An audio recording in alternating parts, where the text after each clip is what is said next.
Julle en dan laasweek, die van julle wat dalk gemis het, ons het hierdie reeks begin wat ons noem teespoed treffers.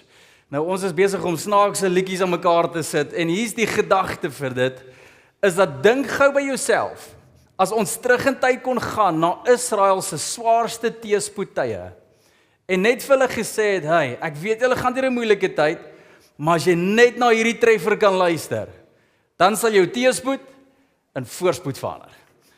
Hoe wonderlik sou dit gewees het, hè? En daar's soveel stories in hierdie liedere en wat ons nou gaan doen is ons gaan 'n spasie skep vir ons finansiële bydraes en dan so ook merkers, julle is welkom uit te beweeg en dan terwyl hulle dit doen, gaan ons na hierdie week se teespoed treffer luister met die naam Voorbereid vir 'n stryd. Kom ons luister.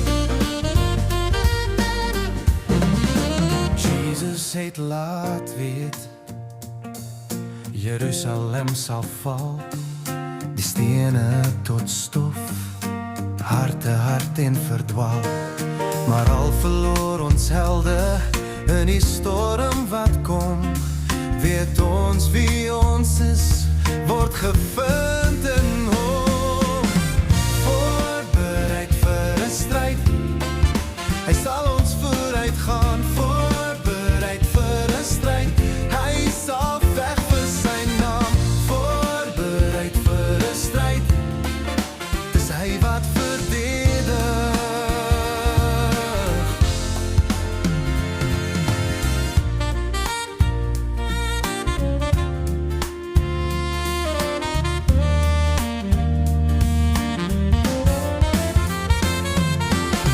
Voorbereid vir 'n stryd, hy sal ons vooruit gaan, voorbereid vir 'n stryd, hy sal veg vir sy naam, voorbereid vir 'n stryd, dis hy wat verdedig.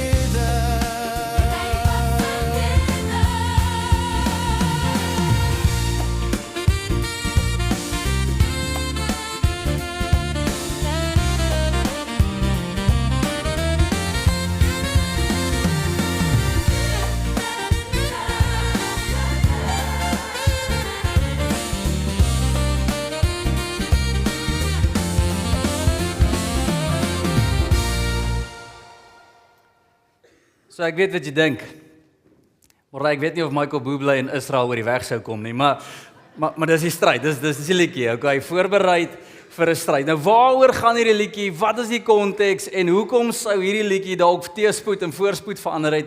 Welkom, ek vat ons so 'n paar jaar terug, na waar Israel in die tyd van Jesus was.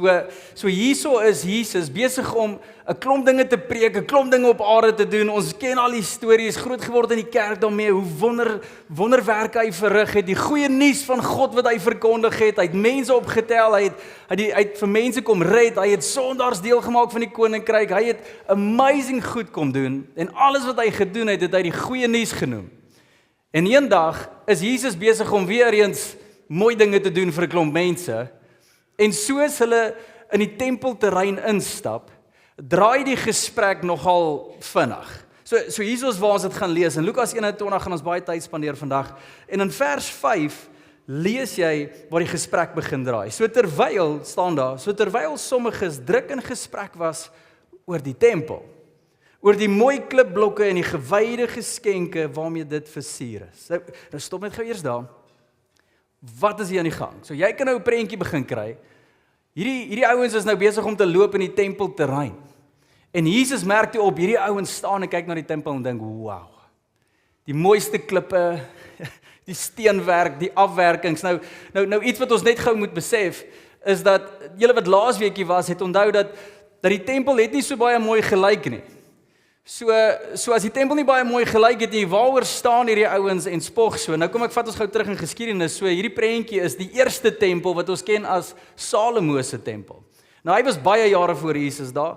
Dit was omtrent so 950 jaar voor Christus. Is hy gebou, koning Salomo, ouens sê hy was die wysste ou en so ook die rykste ou.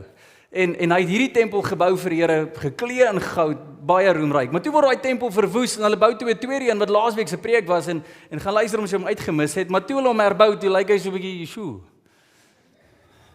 Ja. Hy's daar, maar hy's nog nie heeltemal daar nie. En laasweek het ons na daai ene gekyk. Maar toe kom koning Herodes, omtrent so 'n paar jaar voor Jesus, toe bou hy hierdie tempel klaar en hy vat daai tempel soos wat hy daar gebou is en hy maak hom net next level. So hy het hom nie gesloop nie, hy het aangebou. En Herodes kom toe en hy bou toe een van die amazingste geboue. Ek doen hierdie gebou soos hy daar gestaan het Salomo se tempel soos 'n piekenien laat lyk. Julle Herodes het uitgehaal en hierso is eintlik 'n prentjie van die twee langs mekaar. As jy Herodes se tempel en dan so ook Salomo se tempel langs mekaar sit, dan sal jy sien daai is hoe dit gelyk het. So op skaal sal jy sien links is Salomo se tempel. Dit was omtrent 14 meter hoog. Raai wat doen Herodes? Hy sê ag shame, julle ouens sukkel. Boom. Daar's hy, 46 meter hoog. Ek bedoel hierdie is 'n massiewe gebou. En nie net dit, die tempelterrein waarop hy die tempel gebou het, die hele area reg rondom die tempel, hy gesê, ag, julle dink ouens te klein, kom ek bou iets groot. Salomo se tempel en hele tempelterrein was so 4 hektaar. Dis groot julle. 4 hektaar is wyd. Van julle moet net so bietjie uitry op die uitkykpad en net so afdwaal op 'n plot en net gaan sien hoe groot is 4 hektaar. Dis massief. Herodes kom, hy sê, wat van 14 hektaar? En hy bou julle. En dit is 'n massiewe ding wat hy opsit. En die mooiste en die duursaamste goed wat jy aan kan dink, die mure van die tempel was dik goudplate mee versier. En hy haal net uit, want hy probeer guns wen by die Israeliete. Nou julle sit dalk hier en dink, wow, Herodes, wow, dis 'n ou, ek doen hy so lief vir God se volk. Hy is 'n ou met 'n mooi hart. Die teenoorgestelde. Herodes was een van die wreedste ouens wat geleef het daai tyd. Ek bedoel, hy staan bekend as 'n baie wrede ou, want hy het onder andere so gesteel by die Israeliete. En hy het hierdie tempel gebou vir hulle, om hulle meer mag oor hulle uit te voer. Om meer by hulle te kry, meer belasting te vat, meer te doen met hulle wat hy wil. Om hierdie gesagsfiguur te hê, dat almal in die nasies reg rondom moet weet, as ek iets doen, doen ek dit groot, want ek is Herodes. Sê maar hy, dit maak hom nie slegste ou nie. Wel, hy het sy skoonma doodgemaak. Van julle soos man aan my hart. Woe! Herodes, my held. Ek het 'n baie goeie skoonma, ek sal dit nooit sê. Hy het nie net sy skoonma doodgemaak nie, hy het sy geliefde vrou doodgemaak. Hy het nie net daar gestop nie, hy het 3 van sy eie seuns vermoor. Herodes was een van die wreedste mense wat ons geken het. Maar hy wou sy gesag mee spog en hy bou hierdie tempel. En wanneer ons hierdie lees waar hierdie ouens loop en Jesus stap daar en hy sien hierdie ouens kyk na die tempel, kyk hulle na daai regterkantste tempel. En hulle is soos, wow. Hierdie is amazing. En Jesus draai die hele gesprek. Hoor in vers 6, die vers net na wat ons gelees het. Hierdie dinge wat julle sien, daar sal 'n dag kom wanneer nie een klip op 'n ander een sal oorbly nie. Alles sal gesloop word, sê Jesus. Hulle vra toe vir Jesus, leermeester, wanneer sal hierdie dinge gebeur en wat is die teken wanneer dit gaan gebeur? Julle en Jesus begin hulle stories vertel oor 'n tyd wat sal kom wat rof gaan wees. Hy begin deur vir hulle te sê, voor daai offisiële tyd aanbreek, gaan dit begin swaar gaan. Hy sê broer sal teen broer draai en dit het gebeur. Die tyd toe hierdie tyd wat Jesus aangekondig het gebeur, het die Israel so moeg geraak vir die Romeinse ryk en Herodes en al die manne wat regeer het, dat hulle Jerusalem ingevaar het en al die Romeine uitgejaag het en gesê het, ons vat ons land weer terug. En dit klink so patrioties en mooi, maar raai wat gebeur toe? Hulle draai toe teen mekaar, die Israeliete. Daar was 12 stamme gewees, en klomp van hierdie stamme draai teen mekaar, want raai wie wil nou die koning wees? Elke stam. Hulle begin mekaar vermoor. Hulle eie plase afbrand. Dit gaan chaos in hulle land weens hulle eie toedoen. En 4 jaar later, na hierdie chaos aangebreek het die Romeinse volk gesê, kom ons wys julle met wie moet julle nie sukkel nie. En Jesus is besig om hierdie prentjie vir hulle te kleer, al die swaar wat gaan kom, die rof wat gaan kom, die bloed wat gaan vloei, die chaos wat gaan tref, maar dan kom hy en hy sê, maar wanneer hierdie dag aanbreek en die klippe gaan omgedraai word en Jerusalem gaan platgeslaan word, is hier wat hy sê in vers 20. Wanneer julle sien dat Jerusalem dat Jerusalem deur leers omsingel word, moet julle kennis neem dat sy vernietiging aangebreek het. Dan moet julle die mense wat in Judea is, na die berge toe vlug. En die mense wat in die middel van die stad is, moet dit ontruim. En die mense wat op die platteland is, moet nie Jerusalem binne gaan nie. Daardie dae is dae van vergelding, sodat wat geskryf staan in vervulling moet gaan. Groot elende wag op die verwagtende vroue. En ook op die wat nog borsvoed gedurende daardie dae, want daar sal groot benoudheid in die land heers. En God se toorn sal op hierdie volk rus. Sommige sal deur die skerp kant van die swaard omkom en ander sal as gevangenes na al die nasies weggevoer word. Jerusalem sal vertrap word deur die vreemde nasies totdat die tyd van die nasies verby is. En wragtig, 70 jaar na Christus is die oomblik toe daai aangebreek het. Rome storm in. Die Romeine storm in van alle kante van die stad af en verpletter die stad. Elke muur platgeslaan. Alles gesloop. Hulle gaan na die tempel toe, daai groot Herodes se tempel. Hulle verbrand die ding af. En daai belofte wat Jesus gesê elke klip sal omgedraai wees, hulle het dit gedoen. Want hulle moes elke klip omdraai want die goud het letterlik tussen die klippe begin insmelt. En al die klippe was omgedraai om daai goud te gaan terugneem. En al wat hulle gelos het, is wanneer jy vandag Israel toe sal vlieg en gaan kyk maar wat oor is van ou Israel. Van die ou Jerusalem. Dis net 'n paar hoektorings van Herodes se tempel. En een klein stukkie muur waar die Jode tot vandag, hier ortodokse Jode gaan staan en bid. Want hulle roep nog, Here kom help ons. Hulle leef nog in die pyn van 70 jaar na Christus. En Jesus het hier gestaan en hy het dit vir hulle gesê. Nie net gaan jou tempel val nie, wat ons laasweek na gekyk het nie, Jerusalem gaan val. En hier kyk ons julle na een van die grootste teëspoedseisoene wat Israel en die wêreld al ooit gesien het. Daar's nie huis nie. Daar's nie kos nie. Hulle moet vlug en hulle weet nie waarheen nie. En ek dink baie keer moet ons net ons Bybels oop maak en dan wanneer ons in tye van teëspoed ingaan, teëspoed is altyd relatief, né? Ek dink ons op baie keer gaan en kla oor hoe swaar dit is om die braaivleis vier en terwyl ons tyd nog draai wat man size is. Ja, dit gaan rof hier buite, hè. Ja. Israel sê, weet jy wat, vergeet van die vleis waar ons moet braai, gee my 'n paar tekkies dat ek kan hardloop. 'n Ma wat haar kind moet beskerm, hom met sy soon stres en gaan as daar nie eens meer melk op haar borste nie, hoe gaan sy haar kind voer? Daar's angs, oralste. Jou geloofshelde is al dood deur die Romeinse Ryk. Paulus is al dood. Petrus is al dood. En never mind nou geloofshelde, nou die regeerders van ons land is dood. Wie gaan nou leiding neem? Ons het geen leiers nie, ons het geen kos nie, en ons het geen heenkome nie. Dis teëspoed. Nou hoekom sal Jesus hierdie rowwe sy seisoen vir Israel en vir spesifiek Jerusalem aankondig? Hoekom sê hy dit vir hulle? Sê hy vir hulle met 'n opdrag van hy, julle moet hierdie doen en hier's wat ons moet weet en dis waartoe ek gaan vandag. Jesus noem hierdie goed want hy gee toe iets vir hulle. In een sin in hierdie hele gesprek wat hy het oor hierdie seisoen, gee Jesus een van die merkwaardigste leidrade, een merkwaardigste hulpbronne en wenke. Hy gee 'n stukkie lig en sê ouens, hier's al lig wat jy moet volg. As jy hierdie doen, gaan jy daai seisoen deursien en jy gaan teëspoed en voorspoed sal jy sien. Dinge sal begin swaai. En die antwoord in die gebed is dat hy's besig om hulle voor te berei vir 'n stryd. En daar's ons liedjie. En in Lukas 21 vers 14 lees jy presies wat Jesus daar gesê het.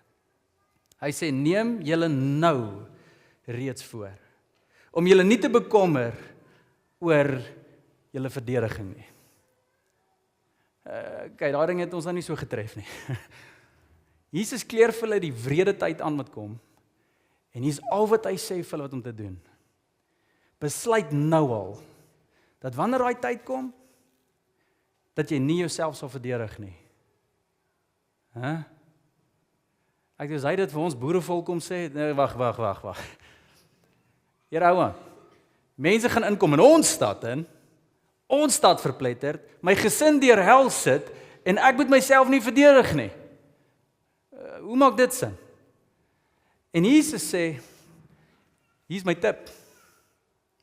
As jy God wil sien werk, as jy God se wil sien, as jy voorspoed wil sien, in die teëspoedseisoene, moenie by mekaar kom en bid as hy wenke nie. Moenie kerk gaan stig as hy wenke nie. Moenie hierso staan en allerlei profesieë en wat ook al sê nie. Hy sê vir hulle die volgende, en iets soveel dieper en soveel ryker as enigiets anders wat hy moontlik kon sê. Hy sê, moenie jouself verdedig nie. En julle, hierdie is so 'n uitdaging vir my en jou. En ek is nie bekwam om die diepte van hierdie ding om te vat nie. Want ons is al so gebrainwash, dat dit is hoe ons leef vandag. Ons leef in 'n denkwyse om onsself te verdedig. Ek vat net die ekonomie. As iets gebeur in ons ekonomie, wat is ons eerste reaksie? Beskerm, verdedig. Weet, hoe gaan ons hierdie ding deursien? Maak gou planne, ons moet hierdie ding, ons verdedig. En 'n mens hoor die gesprekke. Dis opvallend daar buite, hoe mense heeltyd in verdedigingsmodus. Ek luister na hoe my taal klink, selfs met my kinders. Dis so baie keer verdedigingstaal. Dis so baie keer, hey, Boeta, bly net nou met my hierso, weet, ons is nie in 'n veilige area nie. Wat leer ek my kind? Ek leer hulle om nie eens meer veilig te voel waar dit veilig is nie. En ons kinders word groot met 'n vrees onderliggend, want ons is in verdedigingsmode. Ons in ons land moet ons elektriese heining omsit, krokodille om jou erf, bomme, en dan kan jy rus en vrede hê. Ons moet hoeveel geld uithaal, hoeveel dinge doen om heeltyd seker te maak ons is verdedig. Ons leef in 'n tyd waar ons so deurspoel is met hierdie ding. In ons huwelike voel ons dit. Jy weet, want dit nie so lekker gaan tussen jou en jou man en vrou nie, jy weet, die gesprekke kan baie keer verdedigend raak. En jy hoor wat die ander een sê, maar dadelik, luister maar, jy sê dit vir my, maar weet jy wat jy doen? Wat's daai? Dis verdediging. Ons hou die boek van die kwaad. Ons beskerm ons siele so, want net nou kry ons seer. As jy 'n droom wil uitleef, as jy belegging wil maak, as jy een tree op een of ander manier vorentoe wil vat in hierdie lewe, wat spoel deur my en jou denke? Al die wat-asse, wat kan verkeerd gaan? Wat kan verkeerd gaan? En dis die verdedigingsmentaliteit. Ons probeer alle risiko's uit die pad uitkry sodat ons net okay kan wees en veilig wees en heel mag wees. En hier's wat Jesus vir hulle sê, daai mentaliteit gaan jou juis weghou van my wil af. En neem nou al julle voor, sê hy in daai seisoen. Neem jou nou al voor die stryd kom, voor die uitdaging kom, voor die galstref, voor die pyn daar is, voor Jerusalem platgeslaan is en elke klip omgedraai is, voor daai tyd, neem jou voor om nie jouself te verdedig nie. Hoe sal dit lyk as ons by die kansel staan, julle? En ons maak 'n belofte aan ons man en ons vrou. En deel van dit is dat 'n ding in ons hart, ek sal nooit myself verdedig om jou nie. Nooit. Ek sal nooit dit maak oor my nie, ek sal dit nooit maak dat ek ons moet hier red en ek moet hier. Al wat ek doen is ek seën jou. Beklei nooit met jou nie. Wat as ons so opdaag by ons werke?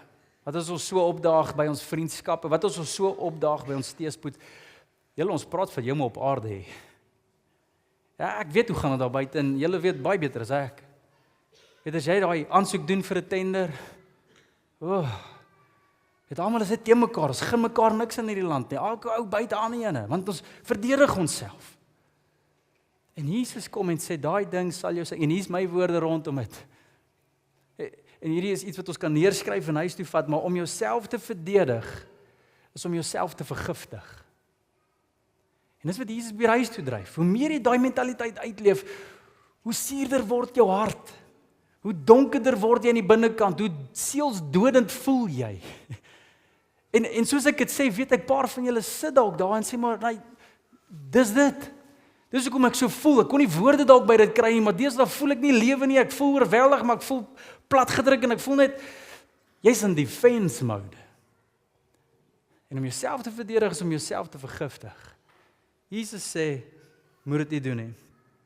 En wat interessant is, as jy na hierdie gaan luister oor hoekom Jesus dit sê, maak dit soveel sin. Ek lees vers 14 en 15 vir julle. Hy sê, neem nou jou reeds voor, om julle nie te bekommer oor julle verdediging nie, want, sê hy, ek sal aan julle die woorde en wysheid gee, wat al julle teestanders nie kan oponeer, of weerlê nie. En hierdie is so 'n mooi belofte uit die skrif uit. Maar so ook is dit Jesus wat sê, luister, ek sal hierdie doen. Dis my werk as God om te beklei vir jou. Dis my werk as God om jou te vestig. Dis my werk as God om vir jou te voorsien. Dis my werk om jou te verdedig. Jy hoef jouself nie te verdedig nie. Maar wat ek so mal is oor hierdie skrif is dat Jesus vat wetenskap of biologie eerder so raak hierso. Hy's so die skepper in hierdie sin. Nou die van julle wat slim is en dalk in sielkunde of net, jy weet 'n bietjie hoe neurologie werk, jy sal weet wat die effekte daarvan is as jy begin jouself verdedig op die brein. Dis eintlik interessant as jy daaroor gaan lees. Die oomblik wanneer jy in defense mode gaan, wanneer jy jouself wil verdedig, of dit nou in 'n gesprek met 'n pel is, of in jou land is, of by vriendskappe is, of waar ook al, die oomblik as jy een tree in 'n verdedigingssituasie neem, 'n deel van jou brein word afgeskakel of ten volle afgeskakel. Die prefrontal cortex. En dis die deel van jou brein wat God gemaak het om te redeneer, om te kan strategie in plek sit, om wysheid toe te kan pas, om uitdagende situasies te gaan. Dis waar wysheid bekom word. En Jesus is besig om te sê, ek sal aan julle die regte woorde en wysheid gee. Hy praat wetenskap ook hier. Hy sê maar, ek sal jou die gedagtes gee, wat jy in daai moeilike tye kan kry, wat niemand aan gedink het. Ek sal jou lei deur al daai dinge. Maar die oomblik as jy in defense mode gaan, blok jy dat God se wil na jou toe kan kom. Want jy wil jou wil uitleef. En ek is mal oor hierdie. Jesus is net so deeglik rondom dit. Maar dis nie al wat hy gesê het nie. Die eerste ding wat hy gesê het vir hierdie ouens is, weet, hoe jy voorberei vir jou stryd, is nog voor die stryd kom, verneem jouself om jouself te verdedig, maar daar's 'n tweede ding wat hy ook genoem het, wat dit so belangrik is. En ons lees dit in vers 19. Hy sê, deur julle volharding sal julle lewe behou. Hy kom met hierdie woord en hy sê, deur net die regte ding te doen en dit aan te hou doen, sal jy jou lewe behou. Dis jou job. Nommer 1, moenie jouself verdedig nie. Nommer 2, leef met 'n verwagting. Wat bedoel ek daarmee? Want jy sien, as ek en jy leef met 'n volharding, dan beteken dit ons leef met 'n verwagting. 'n Verwagting van wat, Morai? Hoe kom hy toe by mekaar uit? Onthou wat ek nou net gelees het wat Jesus gesê het in vers 15 waar hy sê, want ek sal aan julle die regte woorde en wysheid gee, die ek sal, daai is die verwagting. Dis waantoe Jesus hulle skuif. Ek sal. Nou julle hier is ons baie eerlik met mekaar moet wees, en jy met jou eie hart en ek my eie hart. Glo ons nog in daai twee woorde? Hy sal. Glo ons nog dat wanneer teëspoed tye kom, die Here sal. Glo ons dit nog? Want dalk tel jy dit op, maar 'n klomp van my deel in my hart en situasies waar ek beland en gesprekke wat ek hoor, is dit nie God sal nie, maar ek moet. Dis ek moet die plan maak, ek moet die stryd gaan veg, ek moet hierdie ding dra, ek moet die las op my skouers. Ons sien dit by besigheidsmanne, besigheidsvrouens, ons sien dit by vaders, ons sien dit by ouers, ons sien dit by mense wat hulle drome jaag, ons sien oral hierdie taal van ek moet, en God skuif Israel. Hy skuif Jerusalem, en hy sê, al hoe jy hierdie tyd gaan deursien, as jy jou verwagting nie kan sit in, ek moet nie, maar in God sal. Mag dit ons eerste woorde wees wanneer daai seisoen ons tref. Ek het nie nou 'n plan nie, ek het nie nou wysheid nie, ek het nie nou die woorde nie, maar my werk is, ek gaan myself nie verdedig nie. Al wat ek gaan doen is met 'n verwagting leef van, die Here sal. As iemand se hart is by my werk en hulle wil net my doodtrap of wat ook al dit mag wees, Of iemand is besig om agter die rug te gaan en dit swaar te maak vir jou, wat ook al manier. Die Here sal. Dis nie my werk om te beklei nie. Die Here sal. Die Here sal. Ek was bevoorreg genoeg om al in moeilike gesprekke saam met mense te wees wat in hierdie situasie sal was. En ek dink nou spesifiek aan 'n vrou. Ek sit toe by haar en haar man is besig om 'n klomp dinge te doen in hulle huwelik wat net haar Jerusalem laat val. Seer, pyn, verneek, steel by haar, druk haar weg, emosionele blackmail haar en dis chaos. En sy is op die punt waar almal vir haar sê jy moet skei. Hierdie is nie God se prentjie nie en alle groen kaarte wat Jesus selfs gegee het oor skei is nou daar en dis nie sonde nie, jy kan skei nou en jy's daar en almal se woorde is dit en sy sit daar voor my en sy sê maar Morney, ek kan nie. Ek kan dit nie nou doen nie. Ek sê, okay, hoekom nie? Want sy sê die woord vir my, want ek glo God sal nog sy hart verander. En julle, ek moet bieg. Die oomblik toe sy het sê, toe voel ek dalk nou soos julle voel, maar ek hierdie ding preek. Ja, dit klink mooi Christelike taal. Dit klink so in die wolke, tipiese ding wat Christene sê, ja, die Here sal. Maar daar was iets anders in haar oortuiging, daai oomblik toe sy het sê. En ek het gesê, luister, as jy regtig so oortuig is, dan moet jy deurvolg op dit. Kom ons stap die pad. Paar maande in, het daai man tot bekering gekom langs haar doopgeleentheid. En sy lewe het omgekeer. Sy harde hart het sag geword en alles in sy lewe het gedraai. En hy het begin die Here dien en hulle huwelik is gered en hulle is gelukkig getroud. Die Here sal. Die Here sal. Hier's ons uitdaging met teëspoed. Ons voeg 'n woord by, die Here sal nou. Nee, ons wil daai enetjie. Die Here sal nou. Nee, die Here sal wanneer hy dink is goed. Die Here sal op sy tyd. Al wat ek moet doen is nie myself verdedig nie. En net leef in volharding. Die regte ding doen, op die regte tyd. En daarom eer ek elke persoon wat daar leef. Dit is vir my die mooiste ding. In tye van teëspoed, dat mense nog deur hulle mismoedigheid, hulle self deur hierdie deure kan kry, en Sondagoggend hier kom sit en die Here aanbid, en sê Here dankie vir nog 'n dag, al was dit moeilik om net hier op te daag. Dis volharding, dis verwagting in die Here. Ek eer nog die mense wat hulle Bybels optel en dit lees, al maak dit nie 'n sin vir hulle nie, hulle weet nie wat die Here sê nie. Ek eer nog steeds die mense wat volhard, wat sê, maar ons sal aanhou bid vir hierdie situasie, al hoor ons nie die Here se stem of sien sy deurbraak nie, maar ons sal aanhou bid. En hulle hou aan bid vir jare en jare aan een. Hou aan bid.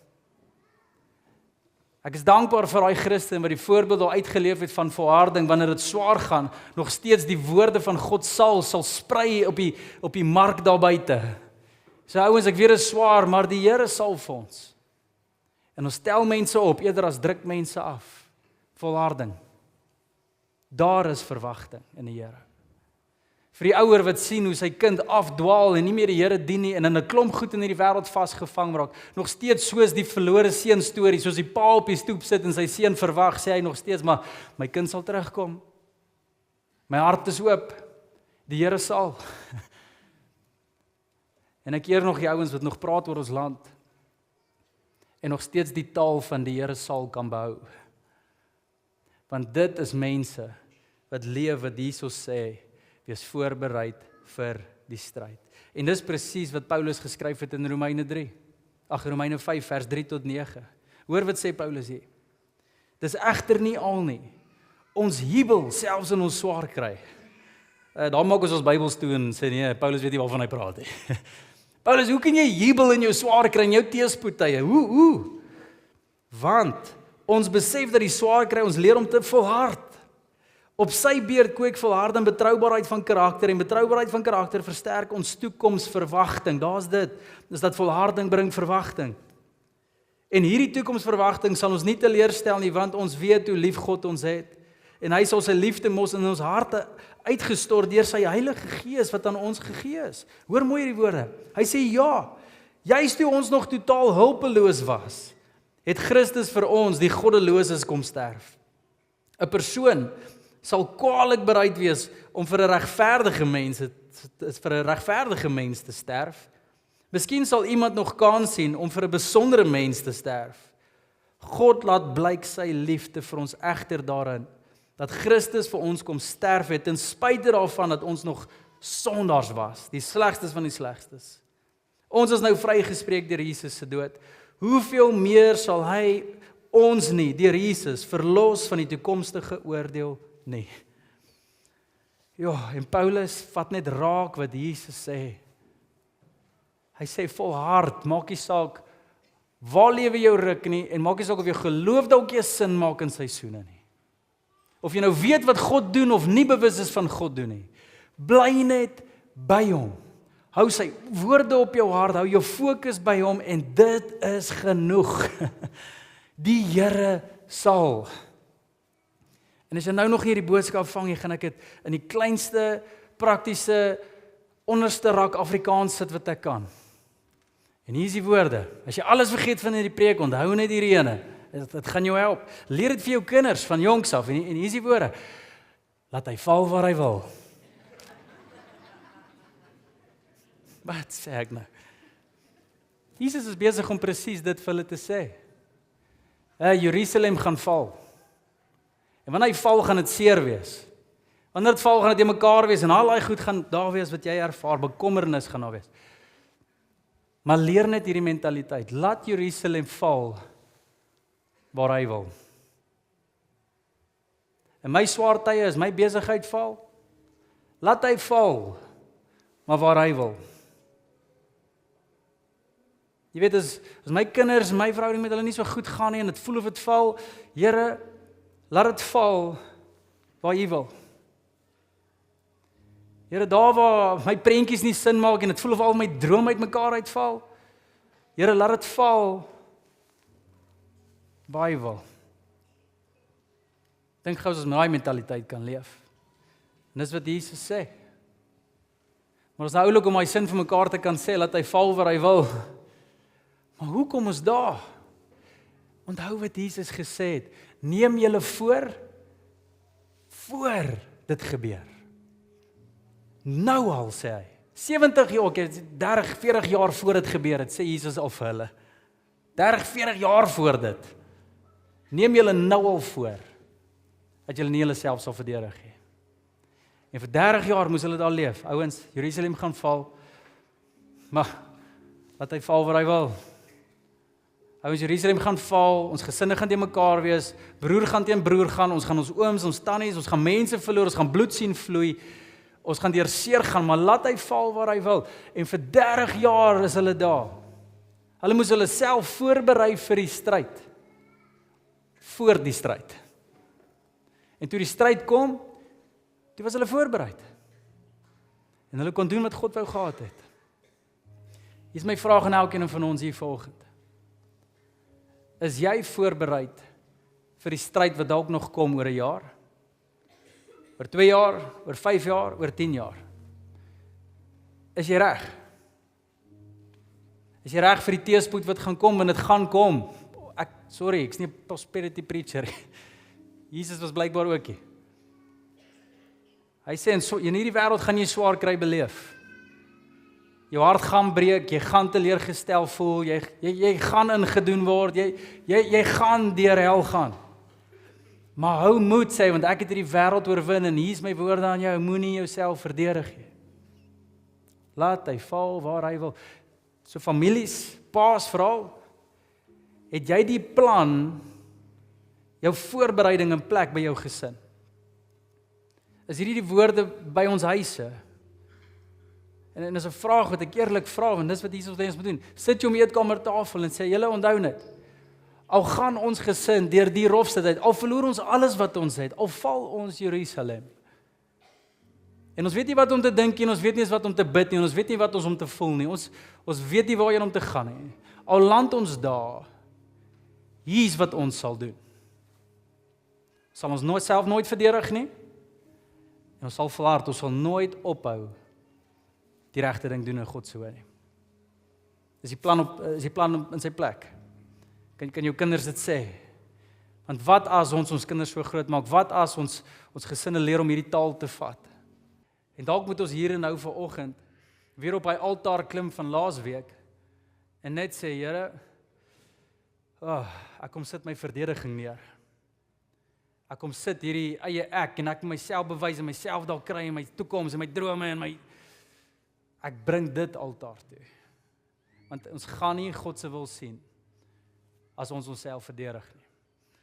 So as jy reg is om dit te doen en jy's ernstig gehoor om jou teëspoed en voorspoed te kry en jou hart lig te kry en God se voorsiening hier binne te sien eerstens, wat die wêreld se laste nie op jou skouers is nie, waar jy nie verdrink in al jou verantwoordelikheid nie, net weer die lig las van Jesus beleef. Wel, dis ons uitnodiging volgens. So daar waar jy is, gaan ek vra dat jy jou sal sluit.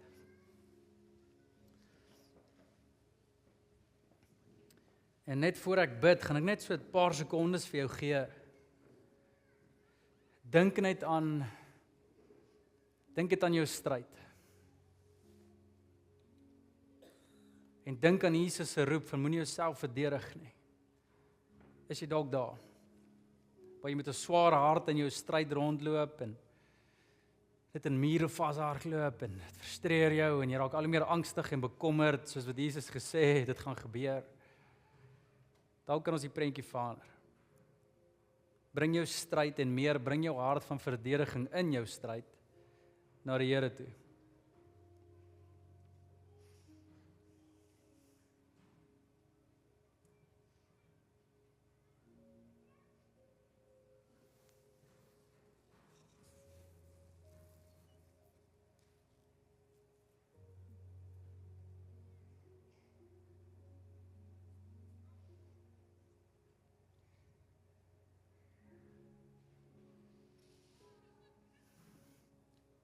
Hemelse Vader, jy sien elke persoon hier so vandag. En Here, jy het gesê, ons gaan teëspoed beleef, ons gaan swaar tye deurgaan en van ons hier ken dit baie goed, want is nou op hulle bord. Hulle beleef 'n val iewers, Here. Dalk 'n verhouding wat uitmekaar uitval, dalk 'n droom wat uitmekaar uitval, dalk 'n huwelik wat uitmekaar uitval. Dalk is dit net weer die verlede wat homself herhaal en is dit weer seer van voor af. Dalk is dit werk. Jy sien dit.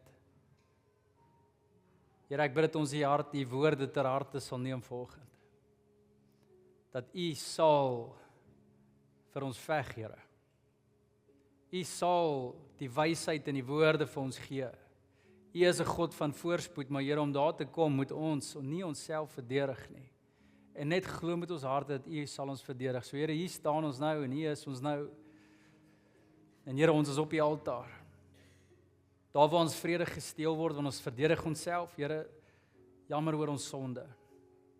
Daar waar ons vreugde by die deur uit is, want ons verdedig onsself. Ons is op die altaar, Here. Daar waar ons onsself so beskerm het, want ons is so bang ons kry weer seer. Here, ons is op die altaar. Vernuwe ons denke, Here, dat ons nie 'n wat as mentaliteit sal hê van wat as hierdie goed verkeerd loop, wat as. Help ons dat die stem van vrees nie die sê in ons lewens het nie, maar die stem van Jesus alles vir ons is. En daarom, Here, bid ons vandag, Here, laat hy val waar hy wil. As U wil hê, dinge moet nou in hierdie seisoen vir ons seer gaan en die toetse waartoe ons gaan is die toetse wat U op ons tafel sit. Here, dank ons hier vir daai toets, want dit kweek karakter en soos Paulus gesê het, en daai karakter kweek betroubaarheid en dan daai betroubaarheid, Here, kweek toekomsverwagting. Verwagting dat ons eendag heel uiteindelik by U sal wees, Here, en dat ons huis nie op aarde is nie, so ons hoop lê nie hier nie, ons hoop lê by U, want ons wil eendag net in paradys wees saam met U, en dis die grootste geskenk op planeet aarde. En daarom kan ons die eerste lewe leef vir die tweede lewe, Here, en daarom alles wat op eerste lewe hier op aarde nou gebeur, wat buite U wil is, en ons val en ons seer en ons boosheid, bid ek dat ons het ons denke sal vernuwe. Laat hy val, Here. Waar die toets kom, laat dit val, soos U dink goed is. En soos Jesus sê, Here, op die tuin van Getsemane, toe daar val op pad was vir U, op die kruis, het U selfs gebid, Here, laat hierdie beker my verbygaan. Maar nie my wil nie, maar U wil. En as ons moet drink van ons lydensbekers, Here, mag ons dit doen op so 'n manier dat dit U eer. En Here, dankie daarvoor. Dat juis wanneer ons dit doen, beleef ons die voorspoed van God. Beleef ons die gawes van die Gees en die vrugte van die Gees. Beleef ons eenheid met U. Beleef ons hemel op aarde. En Here, dankie daarvoor. Ons eer U vir dit alles. Berei ons voor vir die stryd, Here. En ons dank U ook daarvoor. In Jesus se naam bid ons dit. Ons almal sê saam. Amen.